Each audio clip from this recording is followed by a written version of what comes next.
लोकशाहीचा बुलंद आवाज, रिपब्लिकन वार्ता, महाराष्ट्र। उन्हाचा पारा वाढताच माठ खरेदीची लगबग तर कूलर दुरुस्तीला वेग। केळापूर तालुक्यातील पाटणबोरी येथे कूलर दुरुस्तीसाठी ग्राहकांची दुकानात गर्दी। सध्या उन्हाचा पारा आता हळूहळू वाढू लागला आहे, त्यामुळे थंड पाण्यासाठी यवतमाळच्या केळापूर तालुक्यातील पाटणबोरी बाजारपेठेत माठ विक्रीसाठी दाखल झाले आहेत।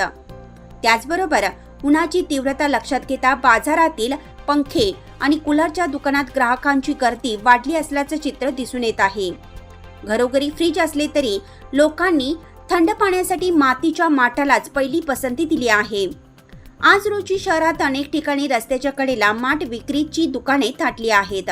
काळा आणि लाल रंगाचे मातीचे माठ शहरातील बाजारपेठेत आहेत। 200 ते 300 रुपये प्रमाणे माठ विकले जात आहेत। गत काही दिवसापासून झालेल्या वातावरणातील बदल झाल्यानंतर कडक उन्हाळ्याला सुरुवात झाली।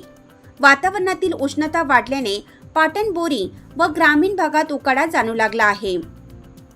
यावर्षी मार्च महिन्याच्या अखेरीसच उन्हाळा चांगला तापणार याची चाहूल लागली असून 4 दिवसात पारा 40 अंशावर पोहोचला आहे।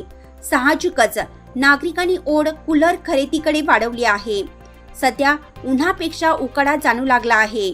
उकाडा आणि उष्णता यामधून सुटका करण्यासाठी घरोघरी कूलर आणि पंखे लावले जात आहेत। गुंडाळून ठेवलेले कूलर आणि पंखे सुरू करण्यात येत आहेत। तत्पूर्वी ते दुरुस्त करण्यासाठी लगबग सर्वत्र सुरू आहे।